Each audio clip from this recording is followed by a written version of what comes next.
all of the celebrity-read audio erotica on Quinn ranked by horniness. Oh my god, wait, yes. Okay, so number 11, The Misty Door, voiced by Jesse Williams. Okay. 10, The Inventor's Apprentice, voiced by Thomas Doherty. 9, The Regent, voiced by Lucien Viscount. That's not a real name. 8, Amplified, voiced by Kate Monig. Mm-hmm. Okay, she's kind of sexy. 7, The Queen's Guard, voiced by Andrew Scott. That's oh my god. Only 7! So basically, spice level pairing, can you listen to this in public? And for those who like, can you listen to this in public? Yes, but you will be very uncomfortable. Okay. 6, Hidden Harbor, voiced by Chris Briney. That's from the adult man from The Summer I Turned Pretty. Oh. I never have found him attractive, and for some reason in this one Instagram screenshot, I'm like, oh, he's kind of cute. Aubrey, to immediately do the thing that you accused me of doing in the President's episode, he's so tall. I have actually stood next to him in real life, and so, like, it's not just like he is so tall. Disgusting. 5, Hyperdrive, voiced by Manny Jacinto. That's hot. I'm That's locked great. in. You're like, I'm sat for that one. Can you listen to this in public? No. For those who like shower sex, rough masturbation, voyeurism, sci-fi, and tragic endings? Yeah! You might need to listen to that one, Aubrey. Hey! 4, The Muse, voiced by Tom Blythe. Ember and Ice, voiced by Hudson Williams and Connor Story. 2, Compromise, voiced by Victoria Pedretti. Number 2. Oh. For those who like hot spies, enemies to lovers, window sex, praise kink, bondage, toys, and begging, can you listen to this in public? All caps, no. Number 1, The Trials and The Trials Winter Solstice, voiced by Jamie Campbell Bower. Can you listen to this in public? Absolutely not. For those who like magic, enemies to lovers, dominant men, possessive men, library teasing, one bed, praise kink, toys, edging, choking, spanking, submissive men. So we have dominant men and submissive men. Maybe he's both. Ladies, he's a switch. Yo, Jamie Campbell Bower is very beautiful. He is like a beautiful person. I trust him. I trust him. That list was made before they did the Rob Roush one, the Tyreek Withers one, and the Sean Hatosi one. Okay. So who knows? There's 3 more that you can get into. Who's Rob Roush? Am I supposed to know who this is? He's the guy who won the Traitors this year. Okay, I don't. He was on Love Island. He's the snake wrangler. Well, maybe there's a snake for him to wrangle. He's too young. Yes, he's younger than me. He's 27. Rob Roush was on Love Island, and he was kind of a boy failure on Love Island just because basically he was paired with someone for a really long time, and then he like threw it all away for like someone else who entered the villa, and that led to his downfall. He is, and I mean this so genuinely, the gameplay he does on Traitors is incredible. And I think it's like because I think he learned from Love Island. Like I think he was like, here are the ways I messed up on Love Island, which is also a strategy game. Like Love Island is a dating game, but it is more a strategy game, honestly. And I think he took that and he walked into the Traitors and he was like, I know how I'm gonna win this. And he just like stuck to his plan and like it was incredible. If you ever get the chance, you should watch season 4 of The Traitors because I just think it is really compelling TV. That's gonna be my winter reality show, I think. Oh, it's such a good winter reality TV show because they're in this like Scottish Highlands castle and Alan Cumming is floating around being like, contestants. I see you've been working on your Alan Cumming. No, I don't have a good Alan Cumming. Speaking of love and failure, hello and welcome to Informed Attraction, a podcast hosted by one girl named Harry and one guy named Sally. A podcast, exactly. So you had to sit on that for a second. I'm thinking about it. Just keep going.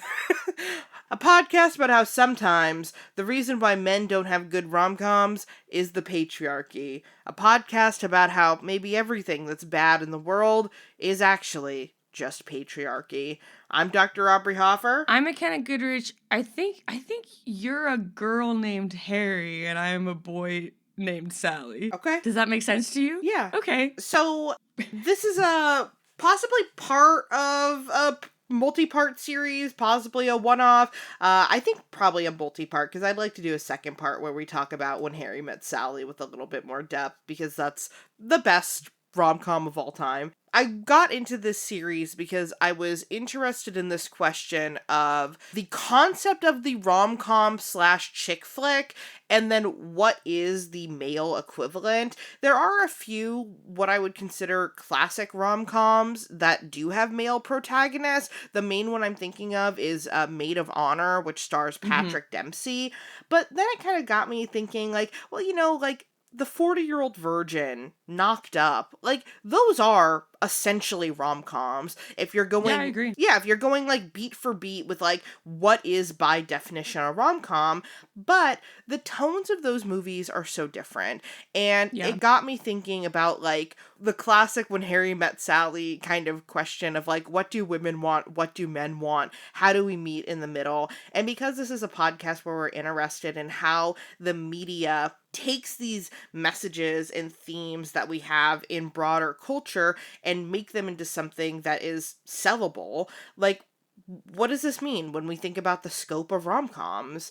So I'm going to kind of start today by just, like, getting into the history of rom-coms and then doing a little bit more description into, like, what am I categorizing as, like, a rom-com for the girls, a rom-com for the boys? Why does this distinction exist?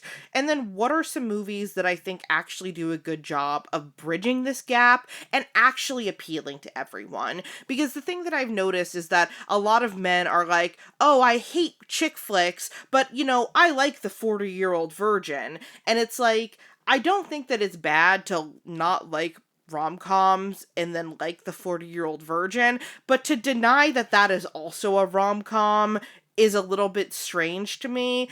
And also we have to think about how the tones of these types of movies tend to be very ironic and detached and really are more coming of age stories than romance stories, which I think could be bad. Aubrey, do you have any notes in this about the movie The Ugly Truth? No, but if we do a part 2, I think that would be an interesting movie to talk about in this context, because The Ugly Truth is a movie that I think they made for women, but because Gerard Butler's character is modeled after Adam Carolla and is so disgusting, I don't actually think it would appeal to women, and I wonder if they would have marketed it to men, if it would have done better. I don't know. I think it'd be an interesting case study to talk about here, because it's a movie that they marketed to women that I don't think works for women, but actually might work for men. That's really interesting. Yeah, we should do a part 2 where we talk about that. Like, to me, in a perfect world, I would love to do a comparison of, like, 4 movies, like a traditional rom-com, like, for the girls, like How to Lose a Guy in 10 Days, 13 Going on 30. Notting Hill is, like, the one that always comes up as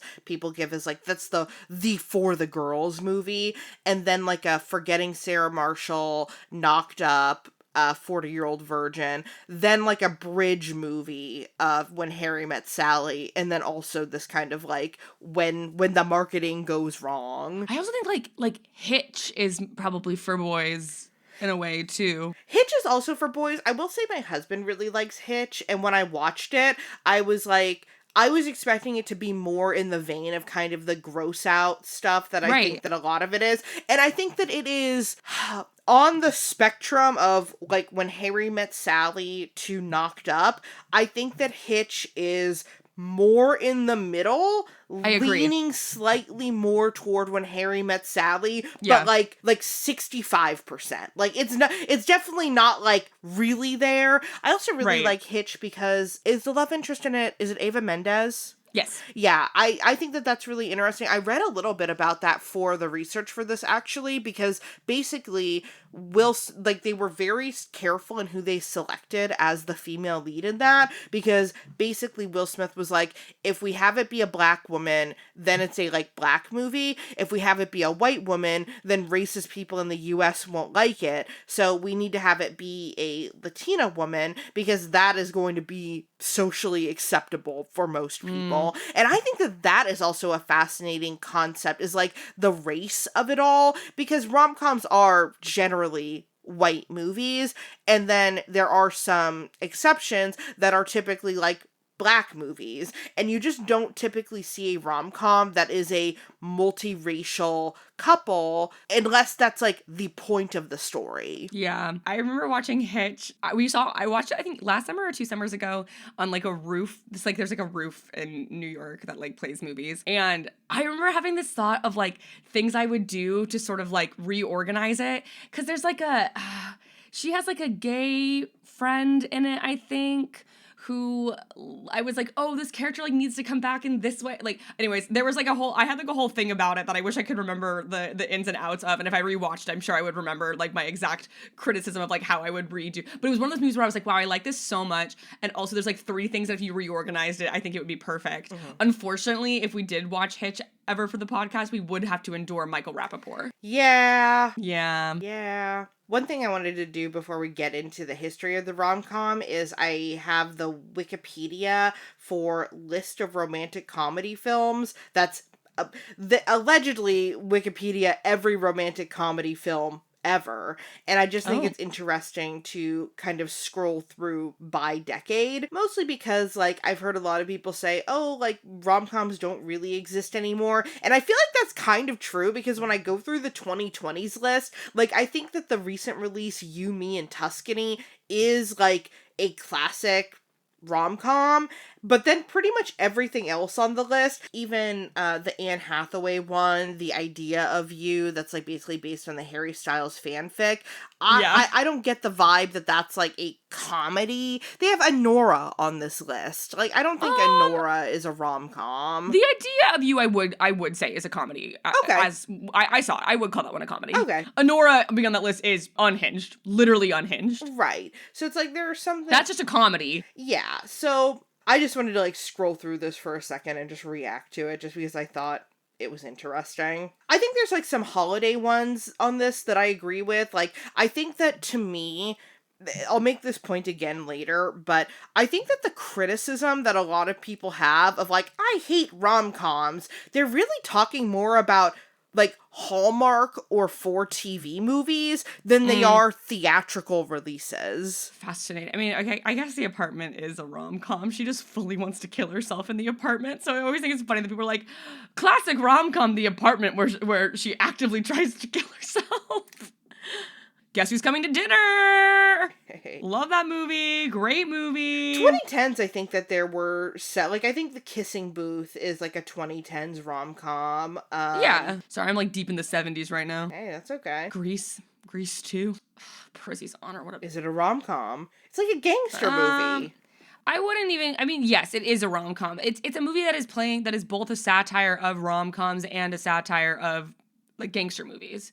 Oh, so it's a satire. Okay. I know. I just wish it was better. Yeah. Yeah, I would agree that The Princess Bride is a rom com, and I would say that The Princess Bride is like a sneaky rom com for boys. Yeah, I think Princess Bride bridges the gap. I didn't know that Coming to America was a rom com until my friend Anne Marie, shout out Anne Marie, has a book called I'll Have What She's Having, which is cheese pairings with romantic comedy movies, and Coming to America is in it, and I was like, is Coming to America a romantic comedy? I've never seen it. Yeah, like I would say it is. I think it's more of like a like fish out of water movie and a lot of jokes about like life in America and like what it means to be like an immigrant in America. But there is like a love story in it. I think it's more I mean, yeah, I would still call it a rom-com. I know you make this point in the script later, but I think it's so funny to just have Much Ado About Nothing in here. Yes. Yes, 100%. Like Shakespeare did write romantic comedies, but it's just like fun. It's funny to see it amongst like Sleepless in Seattle, Groundhog Day, and also Much Ado About Nothing. See, exactly. You're getting into like the kind of golden age time. Like I am basically saying America's greatest movie, Clueless. I love Clueless. I basically make a point of like qualifying rom-coms as the way I'm describing the golden age of rom-coms as we know it as between like essentially the 90s and 2000s. Yeah. Oh, 10 Things I Hate About You, Mr. Heath Ledger. But I'm a Cheerleader, great movie. Loie and Emily just told me yesterday, they were talking about it and they were like, you've seen it, right? And I was like, no. And they were like, whoa, that's such a you movie. That's such a you movie. But I'm a Cheerleader and the one with all the boys. That's the academia style. Dead Poets Society. I've never seen. You see Dead Poets Society? Never. Oh my god, Aubrey, you would love Dead Poets Society. I know, and that's the thing. I know that, and I didn't want to be somebody who people were like, I bet she really likes Dead Poets Society. That's like your whole brand is loving dark academia. I know. I watched What Women Want in a hotel room as a child, and I was like, that's interesting. The movie stars Mel Gibson. I don't like that. My dad agrees with my hot take that the Legally Blonde musical is better than the Legally Blonde movie. I agree with that. That's just true. Shallow Hal, back again. Oh, God. Sweet Home Alabama is a crazy movie. Have you seen Sweet Home Alabama? I hate that movie. That is a crazy movie where the villain of the movie is the Democratic governor of New York. Yeah, I hate Sweet Home Alabama. That is a movie that every time I would dog sit for somebody and I would be watching TV on different channels, always is on TV. And it's like her dad is like a funny haha character when he's like an active like pro-Confederacy guy. The movie is so weird. Yeah, the movie's just straight up white supremacy. Yeah, it's so weird. I just don't understand it. Made in Manhattan, couldn't finish that. My Big Fat Greek Wedding, that's my... What a Girl Wants! Oh my god, have you seen What a Girl Wants? Uh-uh. Oh my god, it's a movie with Amanda Bynes. It's so good. I love What a Girl Wants. Right under... See, this is like what I grew up on, is this trilogy of 13 Going on 30, 50 First Dates, Along Came Polly. See, I've never seen Along Came Polly. Oh my god, I've seen Along Came Polly so many fucking times. My family loved that movie. Never seen it. Love You, A Cinderella Story. I watched A Cinderella Story the night I got arrested when I was in college. When did you get arrested? When I was smoking weed in the parking lot. Oh, okay. Princess Diaries 2, Royal Engagement. Incredible film. That is an incredible film. Incredible film. Thank you for giving us Mr. Chris Pine. He was birthed in that movie. Yeah, interesting to call Wedding Crashers a rom-com. A lot of people, when I was reading like all like the subreddits and stuff, said that their favorite rom-com was Wedding Crashers. I also don't really consider that. I guess that's true, but it is in that vein of that you're talking about like boy rom-coms through. Yeah. Where it's like they sneak in the rom-com with the like, ha ha ha, we're dudes. Yeah. She's the Man, also one of America's greatest movies. Lars and the Real Girl. Have you seen Lars and the Real Girl? No, I know I like it. Oh my god, it's so good. Ryan Gosling is amazing in that movie. He's unbelievable. Whenever people are like, Ryan Gosling is too attractive or something, I'm like, he was Lars. I need you to understand that he was Lars. B-movie! Is B-movie a rom-com? Yes, literally B-movie is a rom-com. I don't know. B-movie is literally a rom-com. My childhood favorite rom-com, 27 Dresses. Is that still your favorite? I mean, my favorite is still 13 Going on 30. Mine might be at this point She's the Man. I watch She's the Man way more frequently now. When I was young, I mean, there was an era where like I was watching 27 Dresses like multiple times a year. My little brother, fun fact, used to go to sleep watching 27 Dresses. We had a DVD of it and he had a portable DVD player in his room and he would put in the DVD for 27 Dresses and watch it until he fell asleep. And he did that like every night for months. There's something in that Goodrich DNA. I know.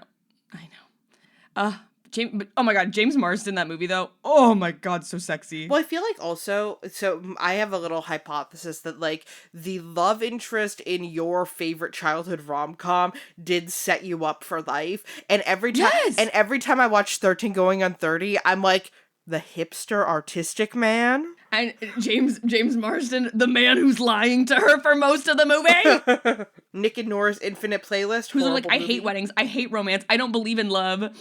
But when I see the way that the groom looks at the bride, my heart melts a little bit. I'm like, you motherfucker. Anyway. I just always wanted a certified lover boy. I just wanted Mark Ruffalo and his little psycho heads loving ass. Would have been better for me. Oh my god, love Yes Man. What a movie. Yes Man is a crazy movie. What Happens in Vegas? Yeah, Bride Wars. Oh my god, Bride Wars. And I wouldn't really call Bride Wars a romantic comedy because it's so much less about their... Right, it's about their relationship with each other. Their relationship with each other. Love Confession of a Shopaholic, I will say, I think the book Confession of a Shopaholic is so much better than the movie. I've never seen it.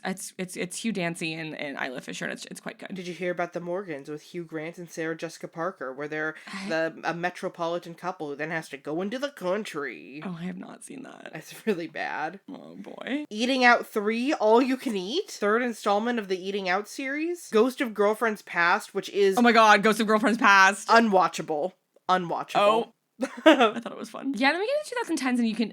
Easy A, iconic though. Yeah, Easy A, but that's like 2010. No, I know, but you can feel it start to shift because Crazy Stupid Love, incredible, but like I'm going more in between and like having less and less that I like recognize and remember. Right. I remember No Strings Attached because it came out like around the same time that Friends with Benefits came out. Like I think, they came out literally in the same year. Well, and then you start having like the rom-coms that try to get a little more serious with it, like Love and Other Drugs. Silver Linings Playbook. Mm-hmm. I do love Silver Linings Playbook. That's a great movie. Yeah, it's a great movie. Oh my god, This Means War. I loved This Means War. Like Moonrise Kingdom. I don't think Moonrise Kingdom is a rom-com. I would agree. I don't think it's a rom-com. I think there's a romance in it. Right. Okay, we're going to be a long time before I see one that I recognize and I'm like, that I agree with. Sleeping with Other People was interesting. I don't know that one. It's Alison Brie and Jason Sudeikis. Huh. It's good. I like that one. Oh, La La Land. And I'm like, I guess. My friend Sean has a really great stand-up set that is like the only people who like La La Land are virgins. And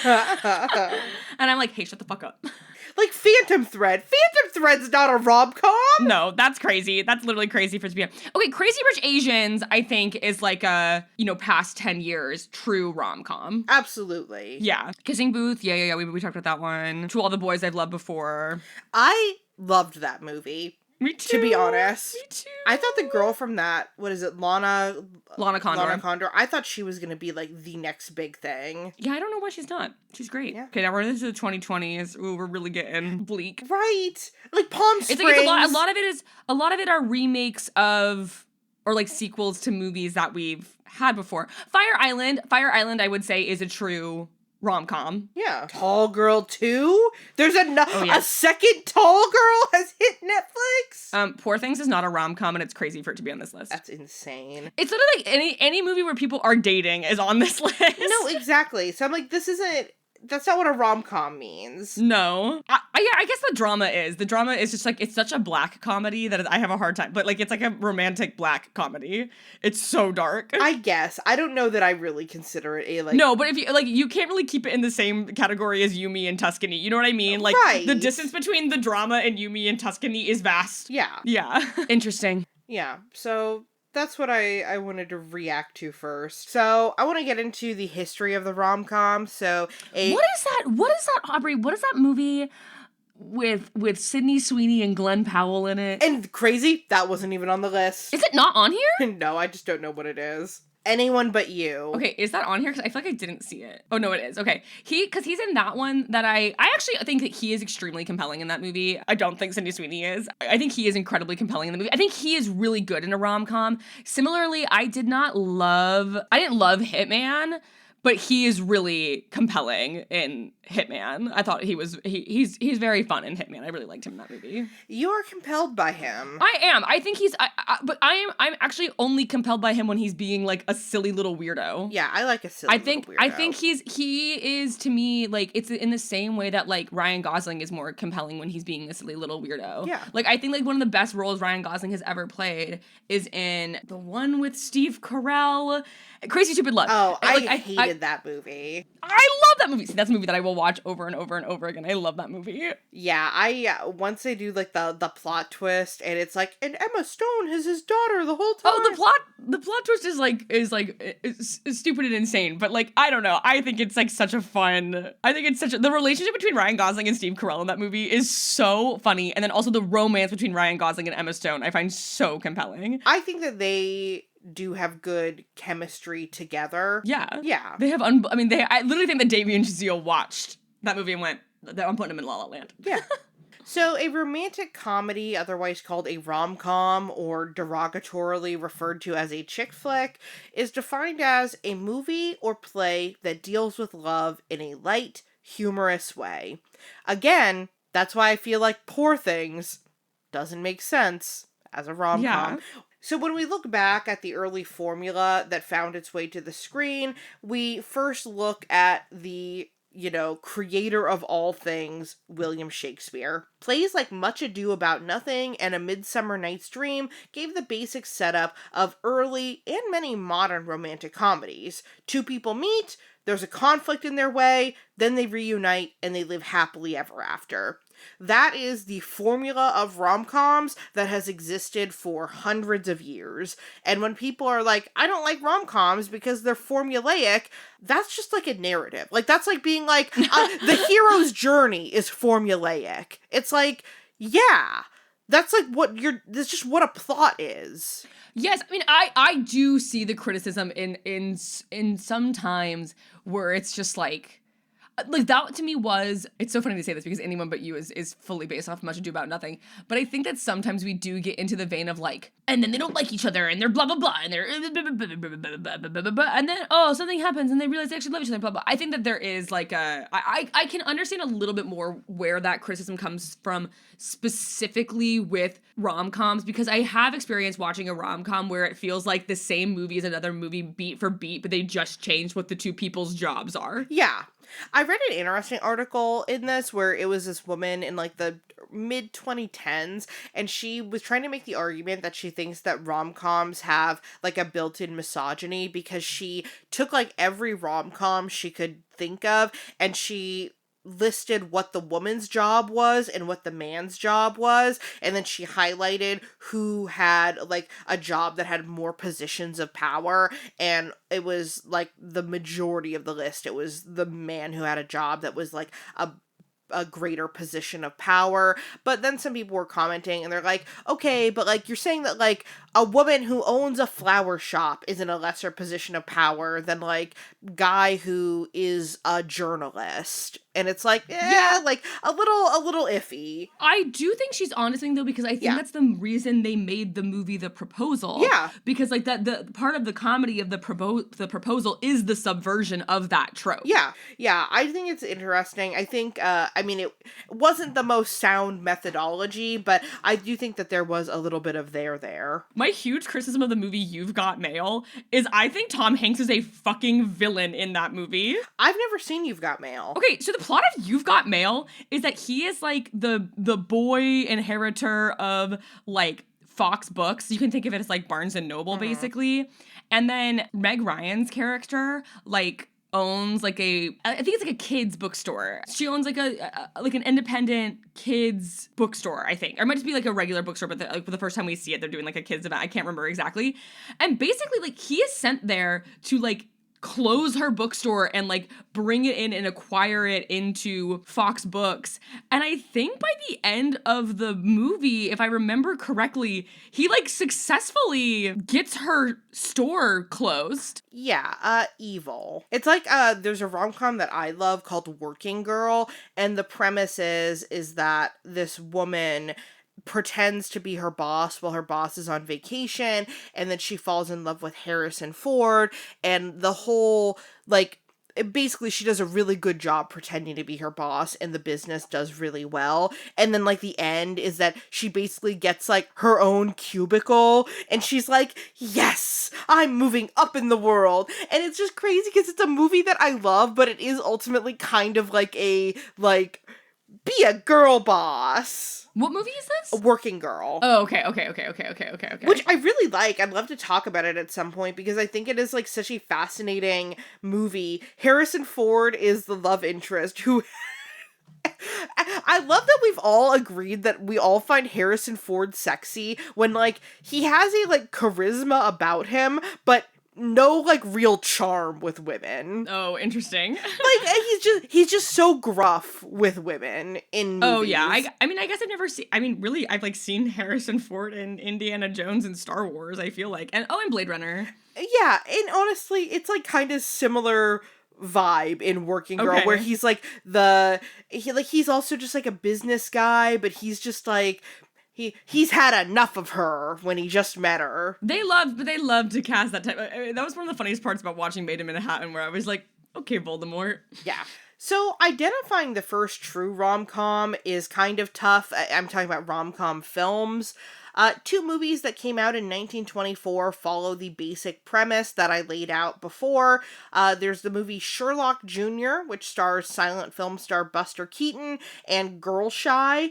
Both of these were silent films, so all of the dialogue is captured with title cards that appear between each scene of actions, which means that the true kind of comedy takes place. It can't really be captured until we have talkies, so starting in 1928. So, like, if you want to go, like... According to the Wikipedia, the first romantic comedy film is Mickey from 1918. Well, let's see. It's called a silent comedy drama. I wonder if maybe it is a little bit more drama than it is rom-com. Maybe. Because also there's just a woman on the title, or like on the, what do you call it? On the film poster. So maybe it is not as love-centric as what I was looking into. Or I could just be wrong. Gotcha. I just had the Wikipedia open, and in the notes next to Mickey it said first romantic comedy feature film.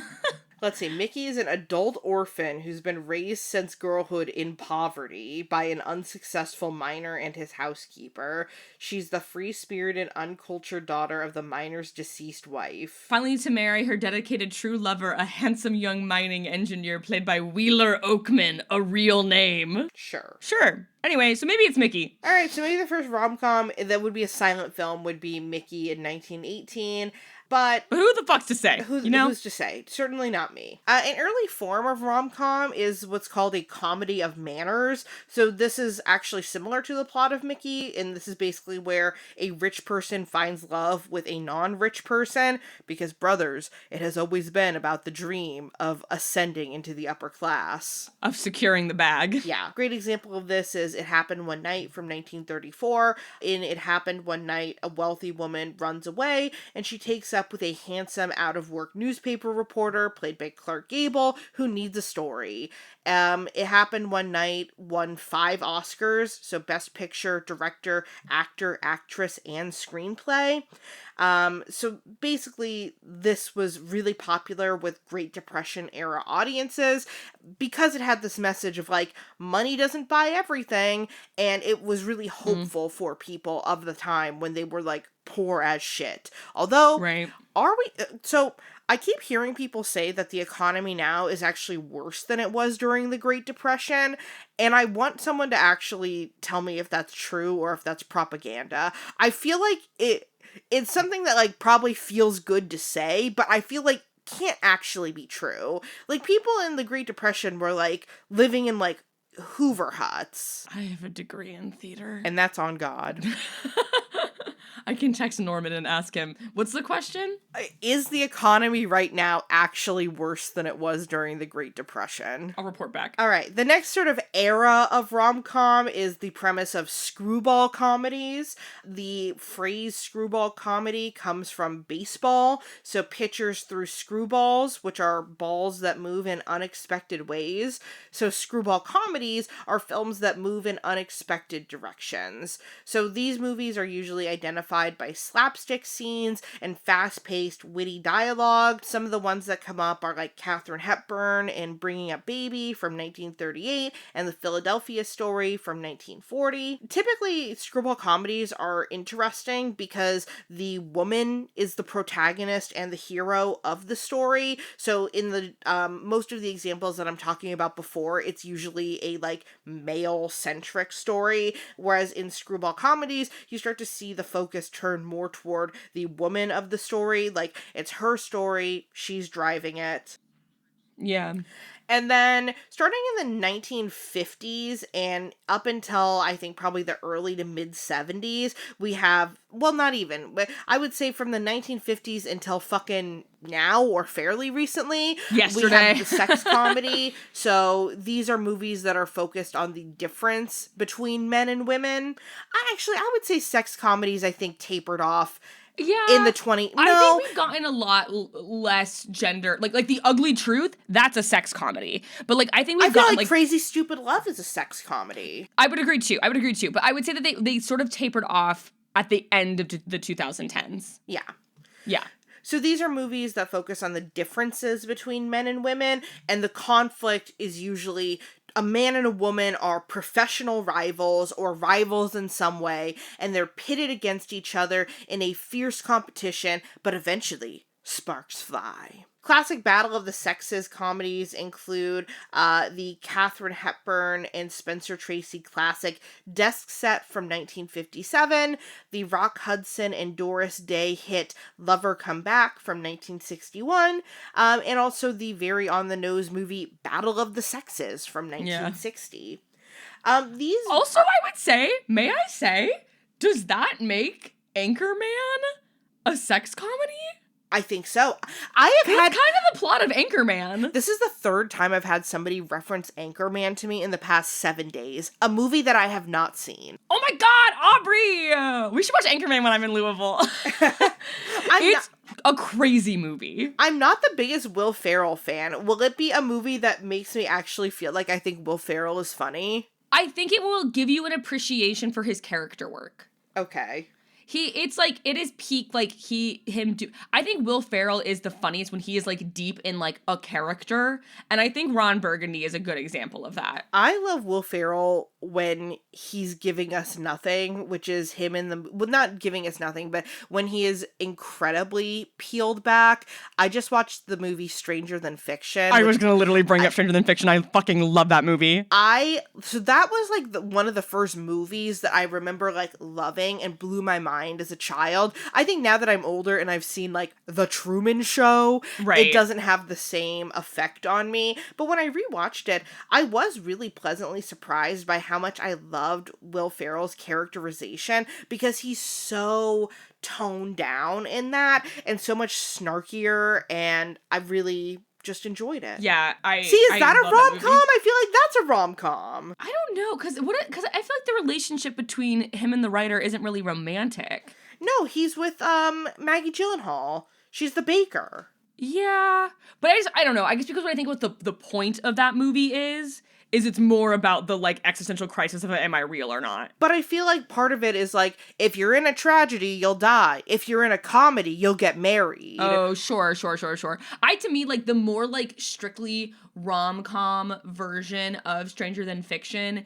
is Ruby Sparks. Which I've never seen. Great movie. Yeah. Some people say that part of the reason why these Battle of the Sex comedies became popular in the 1950s was because of sexual research that was done by Alfred Kinsey. If you've ever heard of the Kinsey scale, this is the guy. This is him. That's the guy. That's our fucking this guy, is the bro. Kinsey. Really, the conversation around Kinsey's work opened up a social conversation that women do have sex drives, do engage in premarital sex. Slay. Playboy magazine also came out in 1953, which started to give men these guides on developing relationships with women, and also the film industry's strict moral code production ended and then gave way to the rating system, which meant less censorship in film. So you basically have, like, this social conversation happening with, like, research on gender and sexuality that's coming out, Playboy that is capitalizing on the fascination of, like, this new openness towards sex, and then also the film industry standards itself about what can be shown and talked about in film starting to give some leeway. But class, you will remember from the first series that the rabbit is a gentleman. Yes. The rabbit is a boy. He's a boy and he's a gentleman. He's not like a fucked up frat boy. He's a gentleman. He's gonna take you out to dinner first. Exactly. And all of these elements coming together, I think, really show why these Battle of the Sex comedies start to happen. Then you have the I was gonna say the actual most recent example of a sex comedy is Anyone But You, but that's because it's Much Ado About Nothing. Yeah. Yeah. So next, the sexual revolution of the 1960s brought about the radical romantic comedies of the 1970s. Essentially, people stopped viewing romantic comedies the way that they had previously, so now men and women are talking more freely about sex and love without innuendos or ploys that are often found in earlier films. You know, like in earlier films, a woman can't just be like, I like you and want to spend more time with you, so there has to be a whole concocted Whole scheme rigmarole. about why she can be in the same room as this man. These 1970s rom-coms typically get a little bit more cynical, and they wonder whether or not true love really exists at all. So I'm thinking, unfortunately, gotta clock him here. Movies like Annie Hall from 1977 that focus more on like personal happiness and like what is a relationship anyway, the needs of the self, and also the realization that romantic love doesn't solve all problems. Yeah. All right, Woody Allen.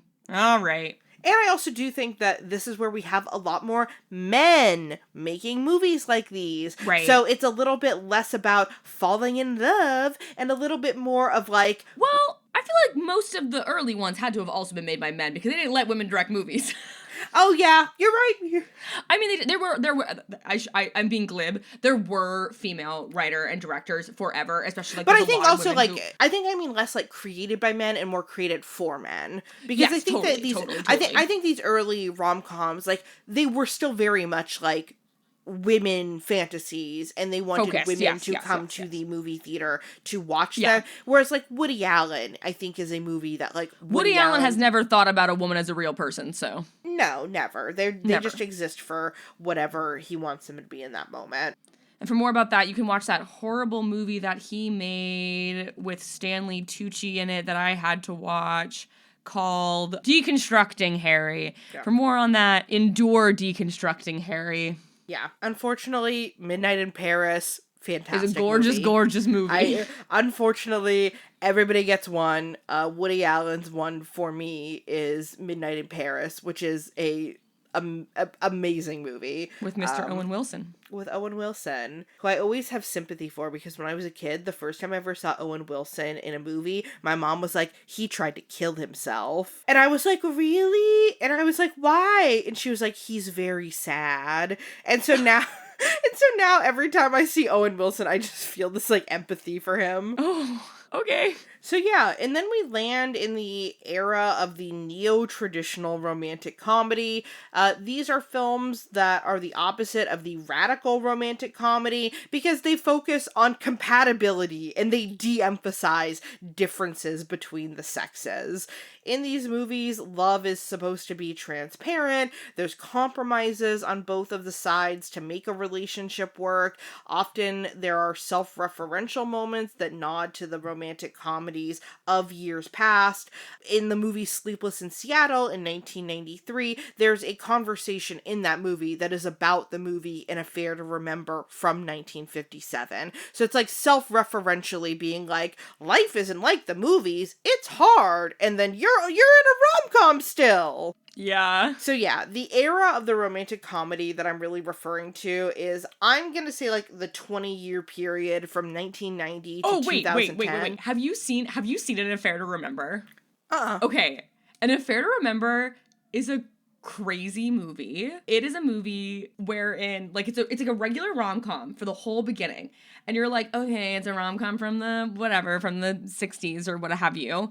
And then literally what happens is, like, halfway, 3/4 of the way through the movie, there's a car crash, and so they're basically, like, the beginning of the movie takes place on a boat, and they, like, fall in love on, like, a cruise ship, and then they're gonna meet up at this time at this place, and she's on her way to meet him, and she gets hit by a car and becomes paralyzed, and so he thinks that she just, like, didn't show up, and then, like, years later they run into each other, and he sees that she's in a wheelchair, and, like, he realized what happened, that she did mean to show up. It's I actually really like An Affair to Remember. I think it's worth a watch. That sounds very moving. It's like a very, I don't remember why I watched it, but it's Cary Grant and Deborah Kerr, and I found it I really liked it because I was really just taken by, like, the fact that it just, like, wasn't like, it's a rom-com. Yeah, Cary Grant is probably one of my favorites of that era of actor. I find him incredibly compelling on screen. Oh, I think he's just, like, also immensely, immensely talented, and I totally understand why Alfred Hitchcock was, like, obsessed with him. Yeah.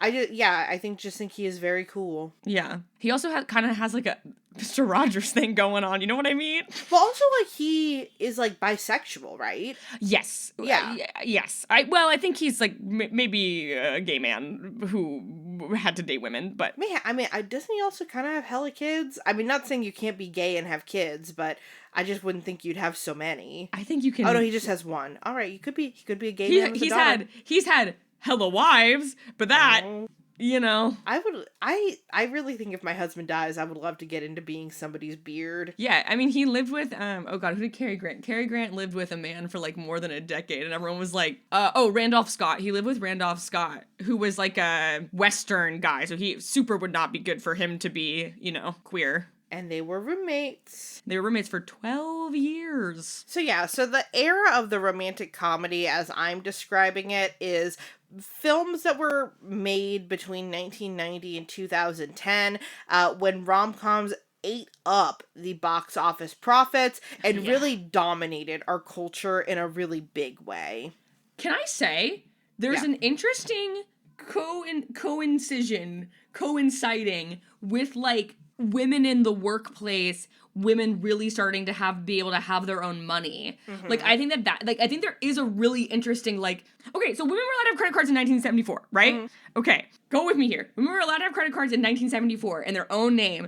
And then I think that, like, starting in, like, the 80s, you start to have more, like, working women stuff going on. Mm-hmm. And then through the 90s and 2000s, you then have women who have, like, been in the workforce for a few years who are now moving into, like, higher positions that are higher paid, and you have more of the idea of, like, we've sort of moved away from the stay-at-home mom thing and have moved into, like, the working woman thing, and, like, it's more common for households to be dual income. And I don't think it's a coincidence that that's when rom-coms become super popular, and you have, like, more, I don't know, like, prestige directors really focusing on them, and, like, having movie studios really, like, investing in them, because you suddenly have a whole generation of women in their, like, 20s, 30s, 40s who have their own money. Yeah, no, that makes a lot of sense. And when women have disposable income, you have to think of, how do we sell a fantasy to women? Also, speaking of economics, back to the Great Depression corner.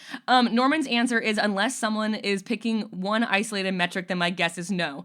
Also, what makes this different than the Great Depression is that the Great Depression was a bank run and stock market crash, so even rich people were affected.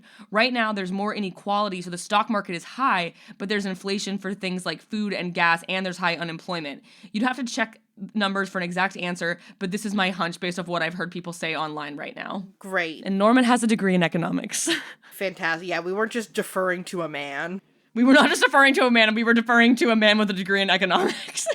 That makes sense, because I feel like now we live in more of, like, the Gilded Age than, like, the Great Depression. I agree. Yeah. So, yeah, in aggregate, the way I would describe these movies, so I'm talking about movies like You've Got Mail, Never Been Kissed, The Wedding Planner, How to Lose a Guy in 10 Days. Like, this is a type of genre that is undeniably optimistic and upbeat. These are movies that are fun, easy, almost guaranteed to have a happy ending. Did you see the video of Brenda Song and Kate Hudson at a basketball game? No. Okay, so number one, it just has to be said, Brenda Song is, like, a huge basketball fan and, like, knew all the players and was, like, explaining who people were to Kate Hudson and, like, knew, like, what teams they had been traded from. It was it's a very sweet video of Brenda Song, but I forgot about the scene and How to Lose a Guy in 10 Days where they go to the basketball game, and all the comments were about, like, referencing that scene, and I was like, why is everyone commenting this? And then it was like, oh, because of the scene in How to Lose a Guy in 10 Days. What is the scene? It's it's when she's, like, trying to, like, make him mad, and they go to the game, and she's being, like, the big pivotal moment I remember is it's, like, right at the end of the game, and she's like, can you go get me a soda? And, like, makes him, like, miss the end of the game. Oh my God. To go, yeah.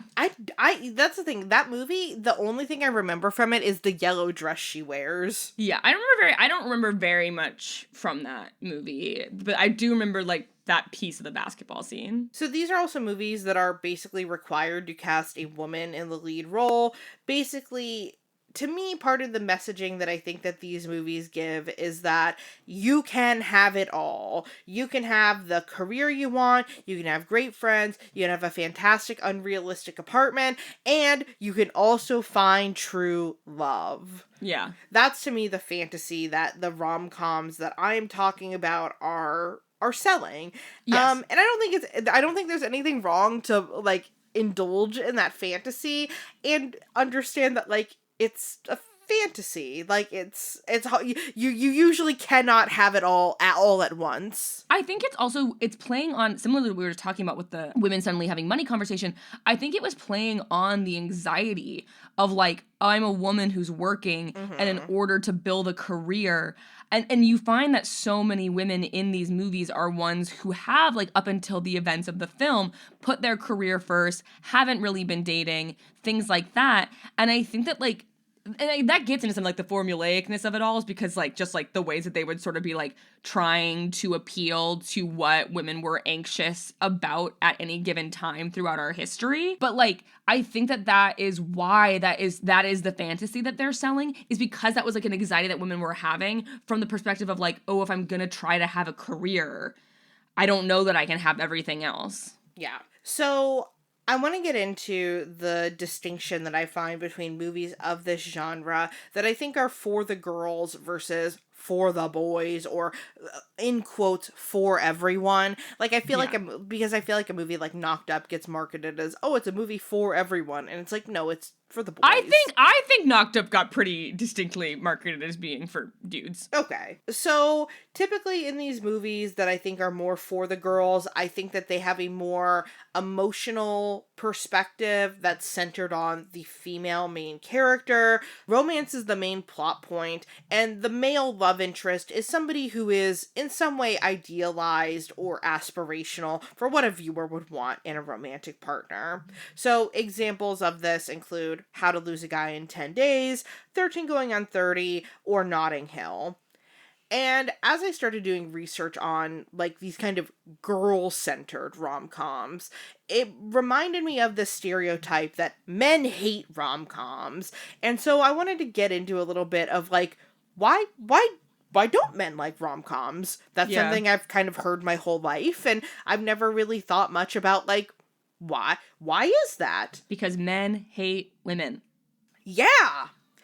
So, Reddit responses from men were that they were formulaic, which we've talked about a little bit, and I do agree, and also, I think that... I also think that can't be your argument for not liking rom-coms if you watch any action movie ever. Yeah. If you have ever watched and enjoyed an action film, and you're complaining about rom-coms that they're formulaic, shut the fuck up. Right, and, like, I like action movies, I like rom-coms, I mean, even a lot of horror movies are formulaic, and right. I also, again, like, I struggle with even calling them formulaic when it's like saying the hero's journey is formulaic. Well, it's like, no, that's just like how you tell stories. The distinction I guess, like, the very subtle distinction I would put there is that, like, yes, every single movie ever follows the hero's journey. Right. I think the thing that it becomes formulaic about, like, and I think you can do this with action films or rom-coms or horror films, is when you have blank plus blank don't get along at first, but then blank happens, and now they're in love.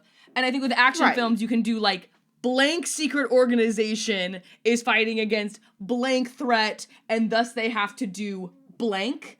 And with horror films, it's like, you are in blank place with blank supernatural threat, or not supernatural threat, and you have to blank. And I think the ones that get called formulaic are the ones where there's nothing else besides filling in those three blanks. Right. I also heard a lot of this commentary that, like, rom-coms are bad because they give women impossible to meet standards about men. And again, I think that that's true of Hallmark movies and some of these, like, made-for-TV movies, but not necessarily theatrical rom-com releases.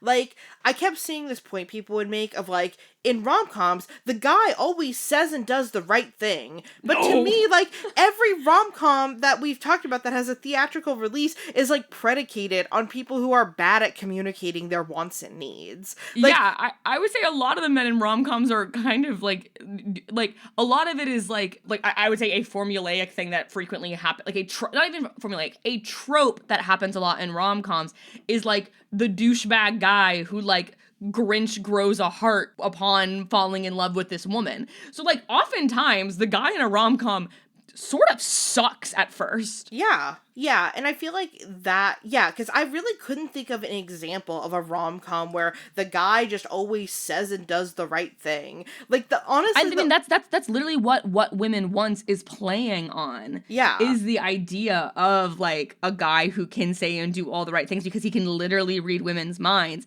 but it's playing on that notion. I feel like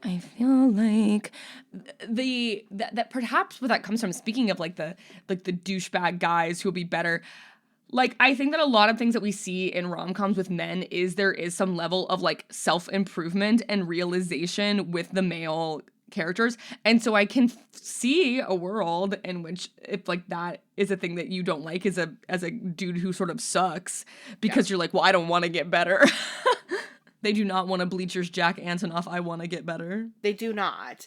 Like, well, I don't know. Like, I think in a lot of, like, the male rom-coms, like, I do think that they, like, get a little bit better, but it's, like, in this vein of, like, if you find the right woman, she'll make you want to do your laundry. But yeah, I couldn't think of a movie where it's, like, a rom-com where the guy always says and does the right thing.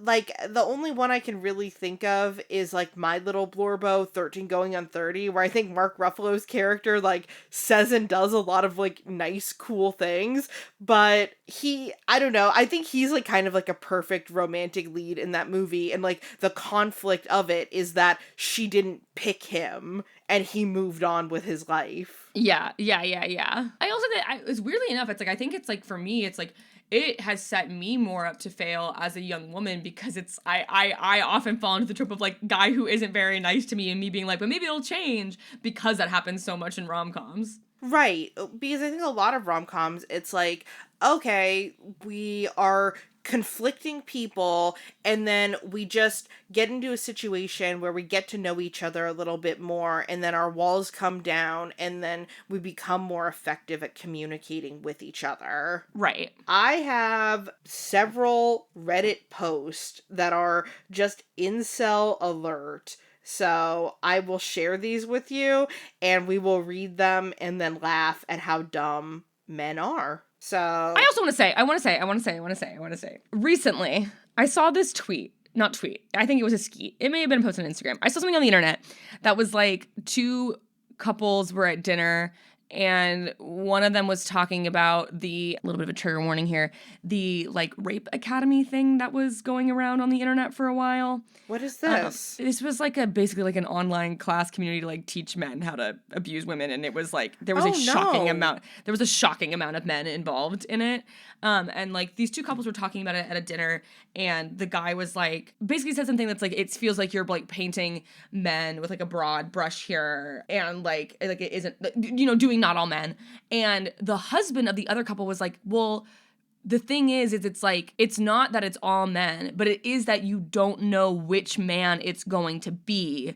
So you do have to like treat it like it's all men in some regard.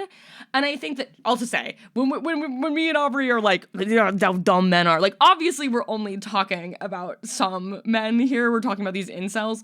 But like, I think it is worth stating that like, it is because you have to be careful. Yeah. Yeah. Anyway, that was sort of a tangent, but I was thinking about that this week because I thought that post really resonated with me about like, you don't know which one it's going to be, and so you do just have to be a little cautious.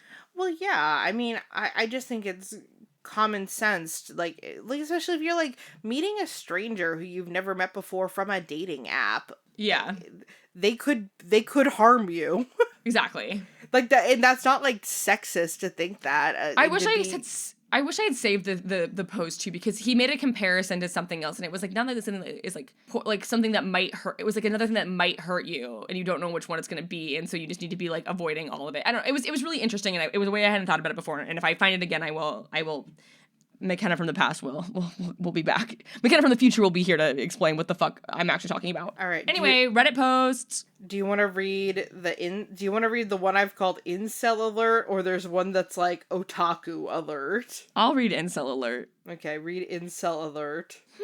Women enjoy romance because it is something that happens to them. On a set date, she goes on a date to a gallery with the newest exhibition. She receives a bouquet of flowers. Then she goes to eat in a fancy restaurant. She is having a great time. It is quite magical. Men don't enjoy romance because it is something they already actually do.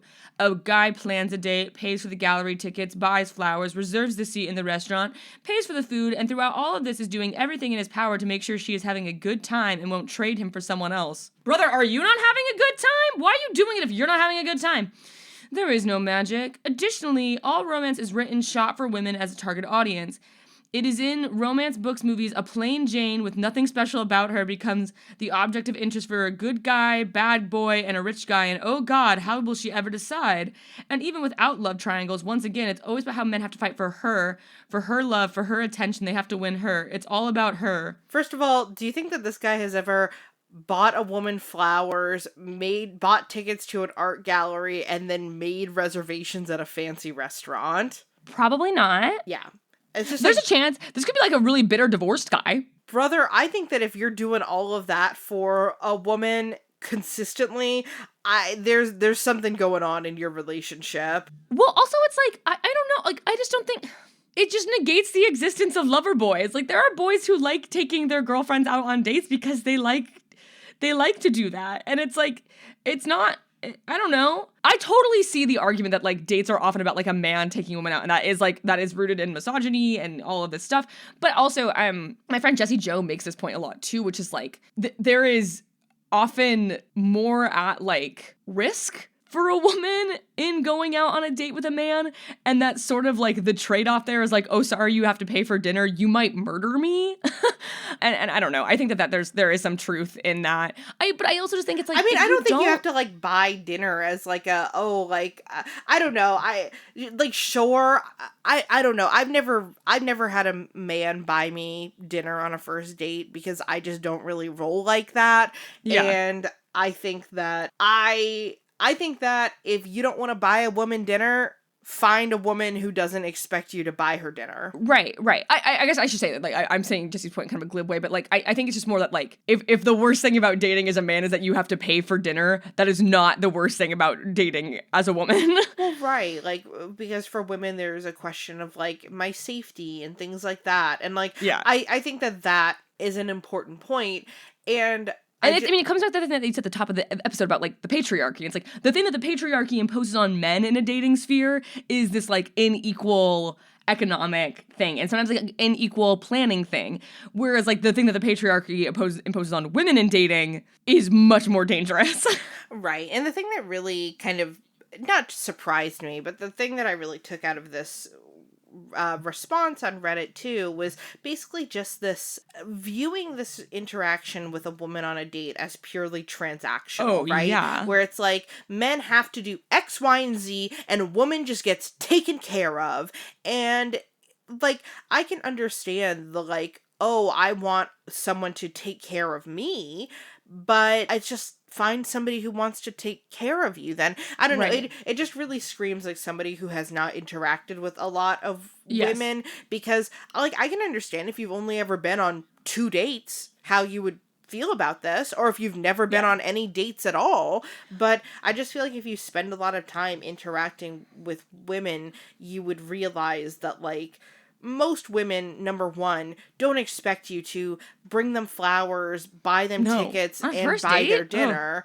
Yeah, like, I think most women are more egalitarian than that. And I don't know, it's like, if you want to buy somebody dinner, fucking buy them dinner because you think it's a nice thing to do, not because you think that it's what you're supposed to do as a man, and then maybe she'll do the honor of having sex with you afterward.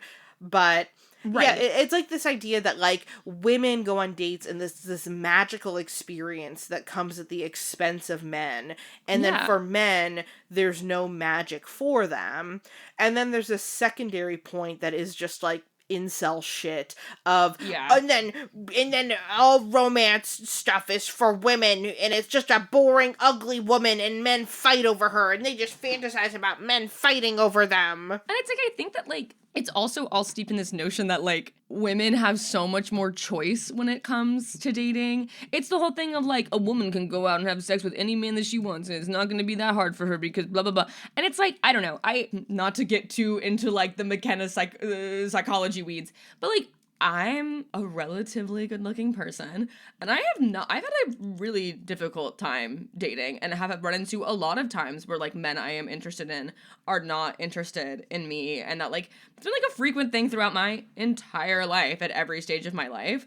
And so I think this trope of like that like dating is always about like women choosing the man is like not true. Like just is simply not true, but is definitely a thing that gets like perpetuated, not just in incel culture, but in culture more broadly.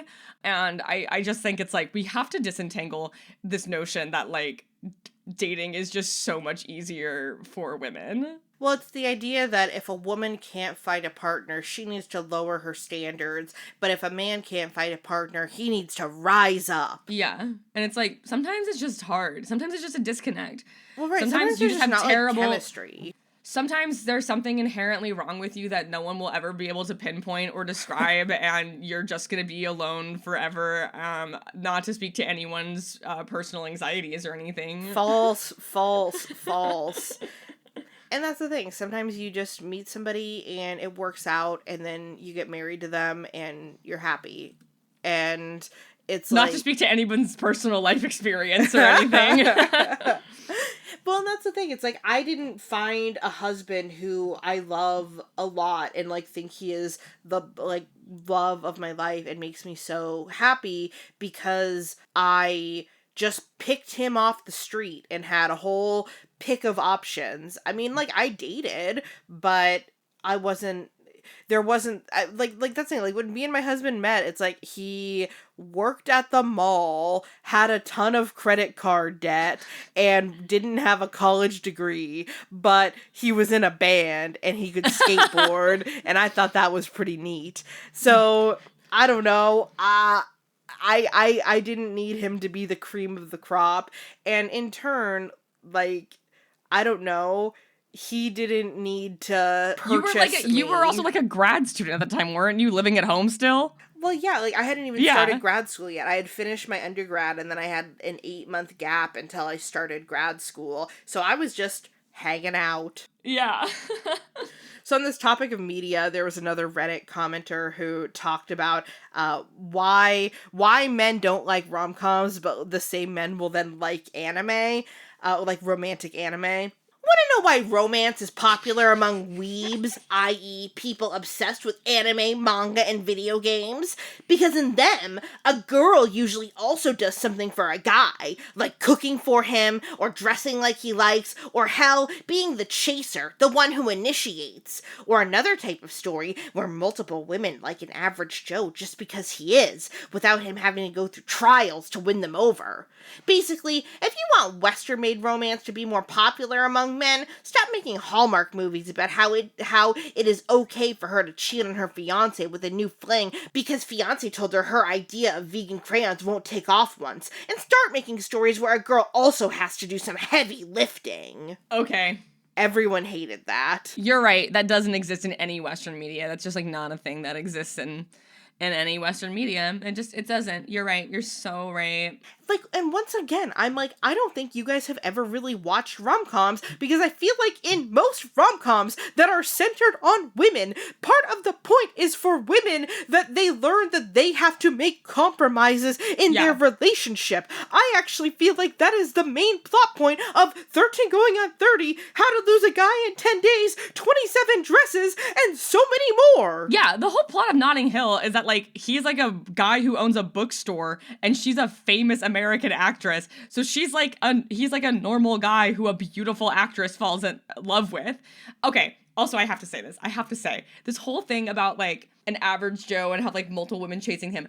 Every man I know who is like dating multiple women, and I can think of, they are normal dudes, normal guys, usually have tattoos, maybe sometimes a piercing or two, but like they're pulling girls. Most girls I know maybe are seeing 1 to 2 guys when they're like in their dating era. So many of the men I know who are actively dating are juggling like 4 or 5 women at a time. And I include in that guys who I'm dating who will then tell me about the other women they're dating. And I'm like, why are you doing that? Yeah. I also just, again, it's like, okay, so you are saying that you don't like Western media because Western media doesn't have enough stories where a woman cooks for a man, dresses the way he likes, or initiates wanting to be with him romantically. And it's like, so number one, you're saying that you want more depictions of subservient women, which whatever. And also, again, if you watch most rom-coms, I do also feel like you see women doing these acts for men. This is literally why they made John Tucker Must Die. Yeah, like, I'm even thinking of, like, 13 Going on 30. It's like, oh, she sets up a whole, like, photo shoot so that he can be a photographer for a magazine, and it pays a bunch of money for him. Like, I don't know. I just feel like there are examples of this in media, but it's more of just, like, I don't like to see a woman be happy. Yeah, but it's like, I don't know. I mean, the fact that John Tucker Must Die exists is like a movie. I mean, he's not like an average guy. He's like a sports star, obviously. But it's like, it's a movie about the fact that like men sometimes are dating multiple women and like making them feel bad about it, and then it's about these like girls getting revenge. And it's like the reason that girly pop revenge story exists is because that happens. I don't know. I need so many incel men to just touch some fucking grass. And you have like the divergence of like, I think this brand of incel man, and then the like clavicular brand of incel man who is like, I'm attractive, but it's not about getting women. It's about blah blah blah optimization, blah blah blah blah blah blah blah blah blah. But it's all rooted in the same just like deep disdain for women and misogyny and all of that. Right. Well, it's also this idea of like this incensed rage of men shouldn't have to go through trials for women.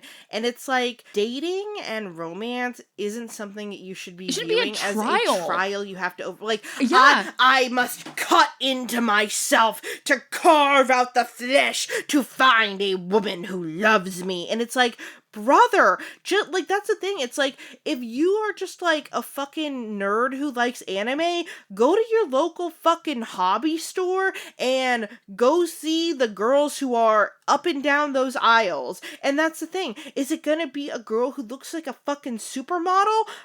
Probably not, but like, look at yourself, brother. Yeah, I just think it's like, I don't know, like the idea that like you hate dating so much that like the only reason you're doing it is to have access to women. It's like, then go on a date you would actually enjoy. Take them to a place that you like. I don't know. And I, again, like, that's like, if you're like a nerd who likes anime or like fucking Magic the Gathering or whatever, you gotta fucking look around until you find a girl who also likes Magic the Gathering and wants to go to a Magic the Gathering event. And it's like, that's where you're gonna find your connection, dude. But I think it's that whole thing of like, people don't want to date somebody who has similar interests to themselves. Yeah. Yes. I mean, this all goes back to like the goth girls series in some way, like specifically the part where I was talking about like, I've noticed that like a lot of alt men don't want to date alt women, and it's like because they want to date, you know, I say this as someone who is an alt woman and a Pilates princess at the same time, but it's like they want to, I don't know, they want to punch up, as it were. I don't really know. Right. Oh, I think there's like a weird also element to this that like gets into the whole like in a marriage you get into like the weaponized incompetence thing, and it's like men who feel this way, I think, are fundamentally extremely lazy. And they just, and it's like they just don't want to work hard at anything. They don't, and I think that is the difference here between someone like these sort of like optimization bros, these like looks maxers, the guys we talked about in the like the Ashton Halls, like the people we talked about in the Patrick Bateman series. I think that like this specific brand of man is just extremely lazy. And it's like they don't want to do anything. And it's like, of course you don't want to do dating. You don't want to do anything that does require putting in effort because you are lazy. And like I'm sorry if that's mean, but like I do think that it's like dating takes effort. When I'm actively dating, it is like a thing that I have to schedule as a part of my calendar. It is like a thing that I have to take time to do. It's because like, and even like, you know, because you just, it's like a thing that you have to do. It takes effort. It takes time. It takes resources. But again, for like, it both takes parties. effort like that for any relationship. It takes Right. And I'll get into this point. I think at this point I'll probably do 2 episodes, but Okay. I think in the next episode I'm going to get into some of these things about, like, male relationships and male socialization, and, like, no wonder men don't have fucking friends, because it's like you have to, like, find time in your goddamn schedule to go hang out with your friends, to text Yeah. your friends, to check in with your friends. Whereas for women, that's something that we are just so socialized, is like, this is what you do to maintain a relationship with somebody. And I think that a lot of the conflict in relationships between, like, cisgender men and women comes down to, like, the ways that we are socialized about how to have relationships, where I have these incredibly emotionally deep and complex relationships with my women friends that are just so different from relationships with male friends, because, like, I don't know, my girlfriends will text me and be like, hey, I know that you were having a hard day, like, how are you doing? Whereas my male friends will, I don't know, text me, like, every once in a blue moon. Yeah. I mean, we were talking about last night with some of my friends that, like, I have, like, a couple, like, pretty close male friends who was like, I realized one of them I don't think I've seen in a year just because, like, he doesn't reach out. And Yeah. another one who I see all the time, I see this other friend all the time, but, like, if you look at our text messages, it is me being like, hey, do you want to come to my Super Bowl party? Hey, do you want to do this? Yeah. Hey, do you want to do this? And he never replies. But then, like, when it's, you know, his birthday party, oh, I obviously get the party full invite. When we see each other, we, like, yap, very good at talking in public. Like, we are friends. But, and all of us have called this specific friend out on it, being like, you aren't, like, very responsive to, like, when we initiate hanging out, or, like, you don't really initiate hanging out. It's only, like, when, like, you accidentally were in the same space, and he's like, oh, yeah, I do kind of do that. And it's like, ugh, brother. And I will say, to give any credit where I can, I do actually think it is bad in these mostly Hallmark movies where cheating is just a plot point. But again, this really isn't as much of a thing, I think, in theatrical rom-com releases. This is much more of a Hallmark trope. It is in Sweet Home Alabama. It is.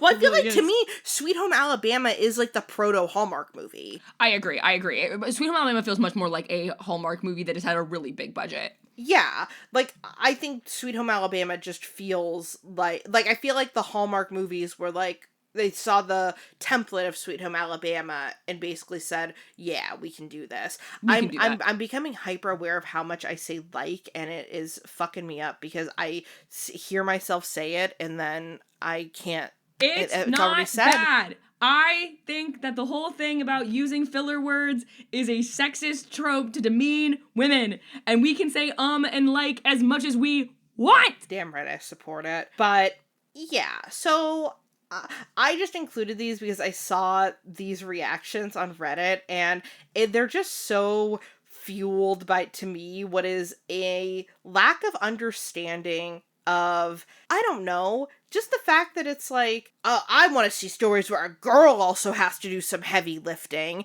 And it's like, brother, like, women also have to try on dates. Like, and it's like, if you don't realize that, you either A, haven't been out with a lot of women, or you've only gone out with, like, super emotionally immature women. But even then, it's just weird to me to not see how it is also effort for the person you're dating to date. It's rough out there. Yeah. It's rough out there. I want to do a little bit of a popcorn read of this thought catalog article that I found. I actually thought was kind of fun. It's only 5 paragraphs. It's called, Here's Why Men Who Hate Rom-Coms Make the Worst Lovers. While it may sound extreme, sometimes you need to read between the lines and figure out why he hates romantic comedies.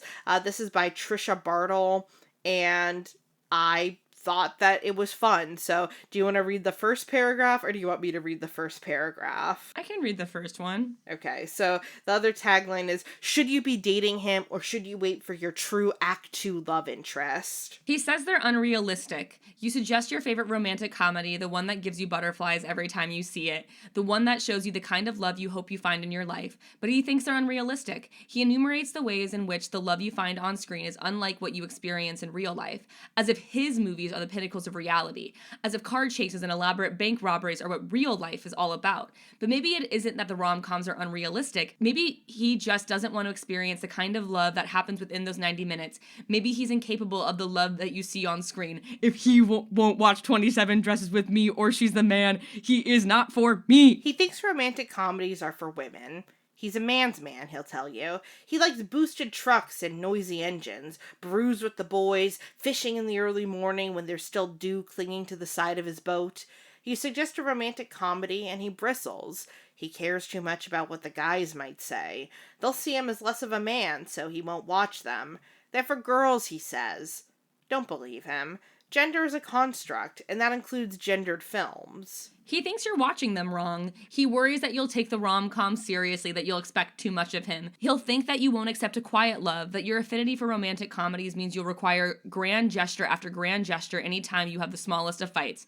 You know better. Real life isn't a movie, and condescending to you because you like a good rom-com on a Friday night doesn't make him a very desirable partner. It's not because he isn't filling your apartment with roses like in the movie. It's because he doesn't take you seriously.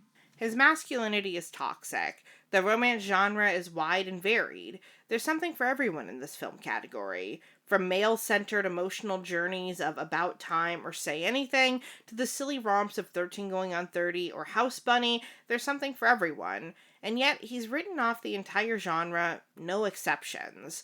Why? He's got no good reason. That kind of toxic masculinity isn't what you need in your life. Where else in your relationship is he taking such a hard and gender-focused stance? He doesn't want to watch what you enjoy. It's unbalanced. You want to put on your favorite rom-com, but he convinces you yet again to watch one of his favorites instead. Girl, you're not a priority. A true partnership has compromise. If he can't even do this on your movie date night, it doesn't bode well for the serious stuff. He only cares about himself. You're just an afterthought.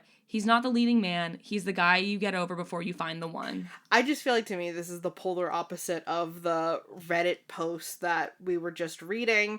I thought it was interesting and, like, you know, it's okay if you, to me, it's okay if you don't like rom-coms. It's about how you go about it. And I just think that what this writer is describing is, though, how a lot of these Reddit guys are. Yeah. I also think it's like, I don't know, I always have a hard time with people who, like, categorically say they don't like an entire thing, where it's just like, okay, I don't think that's true. I don't think you haven't experienced everything in that genre of music, of food, of whatever. Like, you could say it's not a preference, but I think to then completely close yourself off to an entire, like, subset of a thing because you're like, well, I just don't like Japanese food is like, okay. Right. Yeah, I mean, I think about that even with music, right? Like, I'm not a big modern country fan, but I like some George Strait.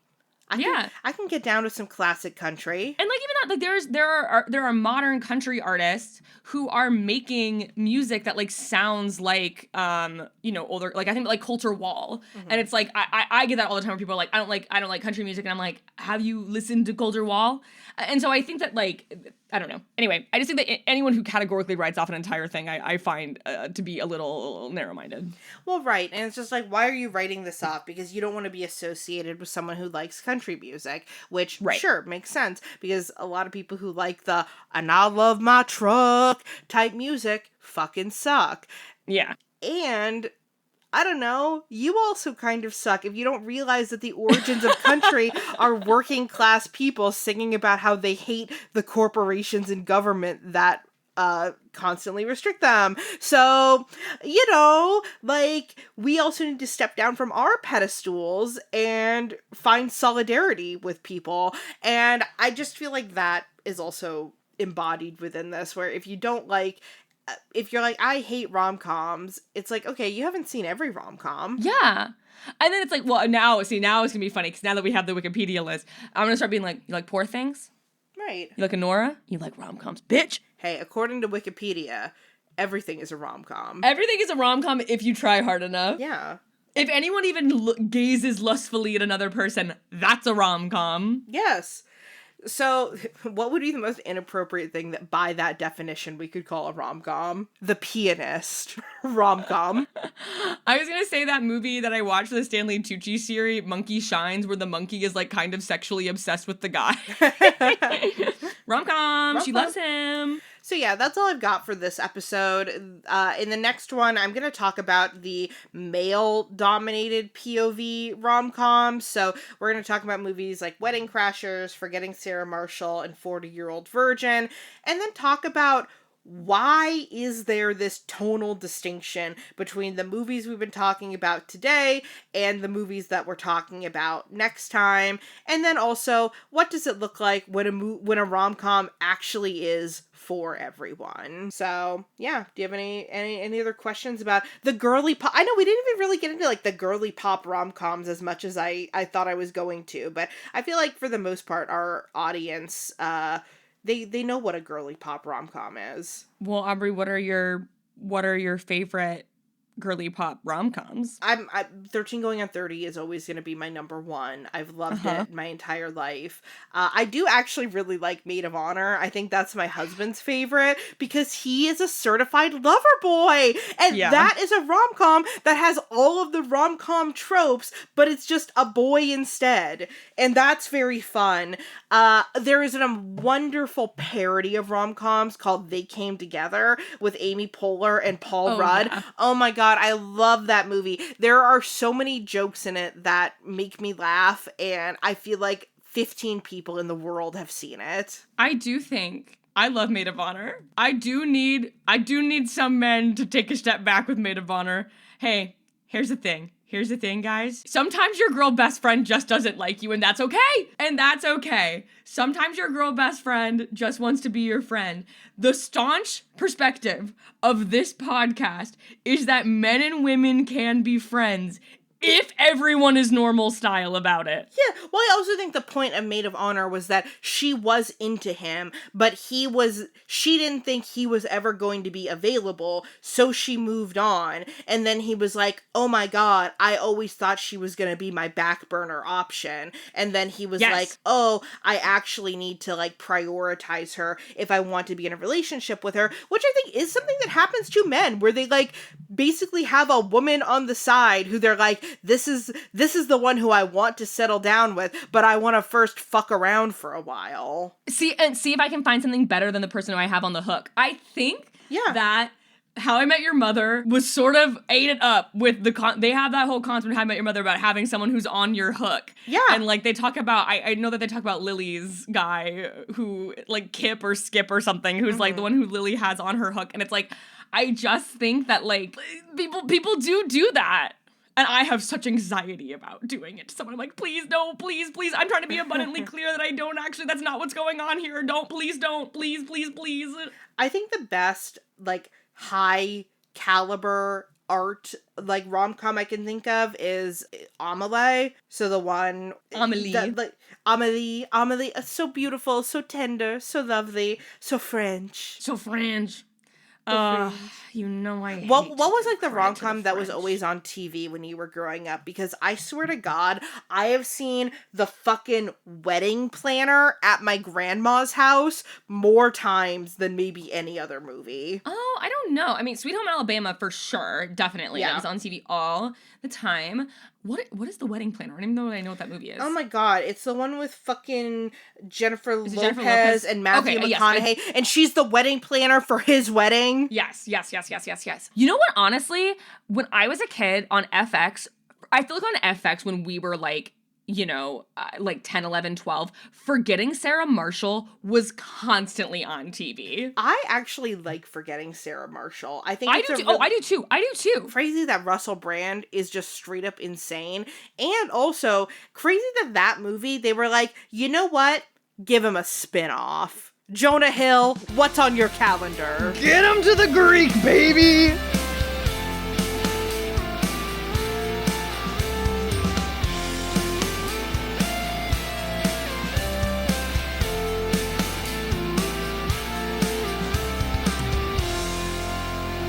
Have a question or a topic that you would like for us to discuss? Send us an email at informedattraction@gmail.com.